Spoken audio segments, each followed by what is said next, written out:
Linda's fingers traced cracked leather of her notebook, same one that sat untouched since Jake left for college.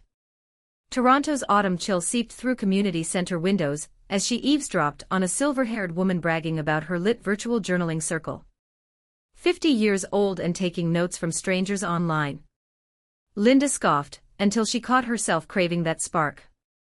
That ache for ink-stained pages and shared stories hit harder than her third espresso. Maybe healing wasn't in holding on, but in letting words out.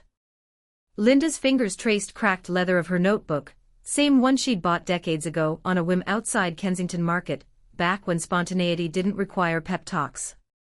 Now its pages yawned emptier than her echoing house. She'd tried filling silence with busy work, organizing mittens by color, re-watching Schitt's Creek until Alexis's vocal fry haunted her dreams, but grief clung like February slush on boots.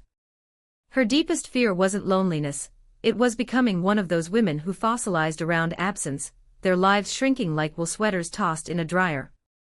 That notebook became her rebellion. First entries were stiff as her knees after yoga, downward dog. More like downward disaster. Then she joined a virtual journaling circle, Toronto Snowbirds in Arizona, a Brit who loved poutine jokes, their shared screens glowing like campfires in digital dark. Turns out, grief could be composted. Words turned it over, unearthed forgotten joys, teaching her daughter to skate on frozen Grenadier Pond, way her husband's laugh used to shake his whole frame like a malfunctioning snow globe. Leather softened under her palms, same way memories did when held gently. One Tuesday, she spilled chai on an entry.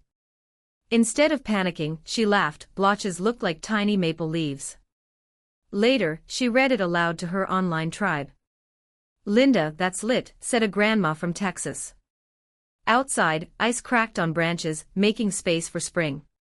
Linda's fingers traced cracked leather of her notebook, same one she'd bought decades ago when dreams felt bigger than grocery lists. Now its pages held echoes, grocery lists. But today, beneath a Toronto sky streaked pink as watermelon gum, she cracked it open for something new. Community center bulletin boards were her accidental savior. Between yoga flyers and ukulele classes, a neon sticky note screamed virtual journal jam, no experience needed. Below, someone had scribbled "bring snacks." And feelings. Linda snorted. 50 years old and here she was, nervous about sharing feelings with strangers who probably thought lit still meant candles. First meeting was chaos. Gloria, facilitator, a retired librarian with bangles that clacked like wind chimes, welcomed her with a wink. "Honey, if your journal's got dust bunnies, you're in right place." Linda's first entry. "Today I microwaved tea twice. Forgot it both times." Group howled. Not mockery, recognition. Leather became her anchor. She pressed maple leaves between pages after walks through High Park, their veins like her own life's unexpected branches. Scribbled memories of her daughter's first steps, then, later, her own tentative ones toward something. Gloria nudged her toward prompts. Write a letter to your 20-year-old self. Now burn it. Linda used her stove. Nearly set off smoke alarm. Progress. Weeks in, she noticed shifts. Mornings began with ink, not emptiness. She documented quirks, how her laugh sounded different now, fuller, like she'd unearthed it from a basement box. Notebook's spine softened, edges frayed from use, no longer brittle with neglect. Then, twist, Gloria asked her to co-host a session. Me? Linda's pulse did a cha-cha. But there she was, guiding wide-eyed newbies through their own stumbles. One woman wrote about losing her cat. Linda teared up, then laughed when woman added, "But little jerk still owes me $200 in shredded curtains." Connection flickered like a porch light in July. By summer's end, Linda's journal had a sequel, this one with a velvet cover, because why not? She filled it with messy, glorious life, recipes she'd botched, salad dressing that tasted like regret, sunrise hues over Lake Ontario, even a haiku about her neighbor's dog. Fur tornado barks / mailman like he's one / who forgot to vote. Grief hadn't vanished. But now it sat beside joy, both scribbled in same hand. Leather and ink held her story, not as a monument to what was gone, but a map to what remained, and what might still bloom. Linda's fingers traced cracked leather of her notebook, same one she'd bought decades ago when dreams felt lit, and time stretched endless. Now its spine sagged like her shoulders after dropping off youngest McGill.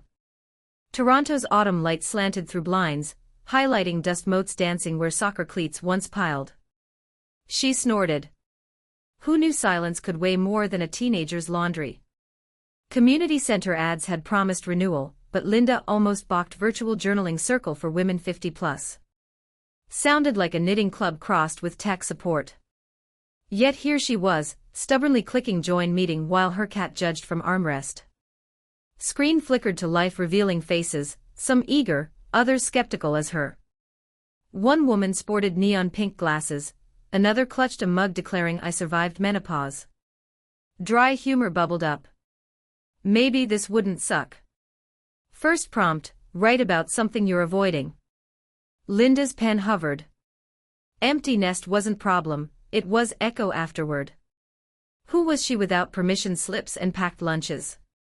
Leather notebook bore scars of grocery lists and half-baked poetry. Now it became a battleground. She dug in, ink-slashing pages with messy truths, envy of friends traveling post-retirement, guilt over relishing quiet, that time she Googled how to adult without kids. Virtual Circle met weekly. Pink Glasses confessed she journaled about dating apps. Mug Lady wrote haikus for her ex-husband's bonsai. Linda's entries grew sharper, funnier. She chronicled rediscovering jazz records, botching sourdough, twice, and that mortifying Zumba class where her knee made a sound no 50-year-old joint should. Notebook stopped being a relic, it mapped progress. Cracked spine held not just memories, but proof she could pivot. By winter's first snow, Linda didn't flinch quiet. She'd filled 2/3 of notebook, pages stained with tea rings and crossed-out rants. Virtual Circle had become her touchstone, these women her accidental cheerleaders. One morning, she caught herself humming while scribbling plans for a solo trip to Nova Scotia. Cat approved. Leather notebook, once a vault for lost things, now held something better, Linda, unedited. Linda's fingers traced cracked leather of her notebook, same one she'd carried since her youngest left for college, same one she'd nearly tossed in a fit of grief. But tonight, under flickering cafe lights in Toronto's annex neighborhood, she did something gutsy. She opened it live on-screen for her virtual journaling circle, a ragtag group of strangers turned lifelines. 50 wasn't too old to learn, she decided, scrolling through her latest pages, watercolor smudges bleeding into haiku, half-baked sketches of her fire escape garden. A far cry from grocery lists and dentist reminders. Skeptical Marjorie from Milwaukee had scoffed last month, scrapbooking for sad sacks. But she kept showing up, turning blank pages into something lit. Then, her breakthrough. A local community center caught wind of her quirky habit, invited her to lead a workshop. They called it. Standing before 20 curious faces, creator clutched that battered notebook like armor. She demonstrated how to press fallen maple leaves between pages, how to scribble anger into poetry until it softened. When she flipped to a spread where she'd collaged her kids' childhood doodles with her own bold acrylic strokes, someone gasped. Marjorie, lurking in back row, blinked hard. Damn, she muttered.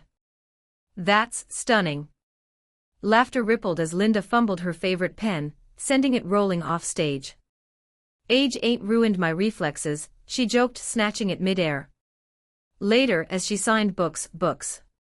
Her scrappy journal had gone mini-viral after a attendee's Instagram post. She caught her reflection in a window, smiling, ink-smudged, alive. Life's worth capturing, she thought. Even messy middle. Especially then. That leather notebook, once a crutch, now held proof, renewal wasn't a destination. It was a daily dare. Linda's fingers traced cracked leather of her notebook, same one she'd clutched when dropping off her youngest McGill, same one she'd doodled angry spirals in during those first silent dinners. Now its pages held something wilder, a life lit from within. 50 wasn't an ending, it was a freaking launch pad. That virtual journaling circle she'd stumbled into, full of women who'd also mistaken their identities for dust bunnies under couch, became her midnight fuel. They swapped stories like trading cards, menopause rants, rediscovered salsa moves, one lady's obsession with repotting succulents while listening to yacht rock. Linda's notebook bulged with their chaos, her own scrawls growing bolder, messier, alive. Toronto's community centers took notice. Soon, she was guiding silver-haired newbies through stream-of-consciousness sprints, between Zumba classes, showing them how to turn grocery lists into gratitude maps. Her leather notebook, once a relic of loss, now bore coffee stains from brainstorming sessions cozy Kensington cafes. Even her kids noticed, FaceTime calls got longer, her laughter louder. "Mom, you're kinda glowing," her daughter said, squinting screen. "Damn right." By winter, she'd wrangled her circle into a citywide journal jam, blank books strewn across library tables, strangers bonding over shared quirks. One woman wrote entire entries in haiku. Linda watched, grinning, as a 70-something in sequined sneakers whispered, "Honey, my heart's doing cartwheels." Mission accomplished. So here's your nudge, sister, crack open that notebook, yes, one buried under last year's tax receipts, and scribble your way back to you. Wild ink beats quiet ache every time.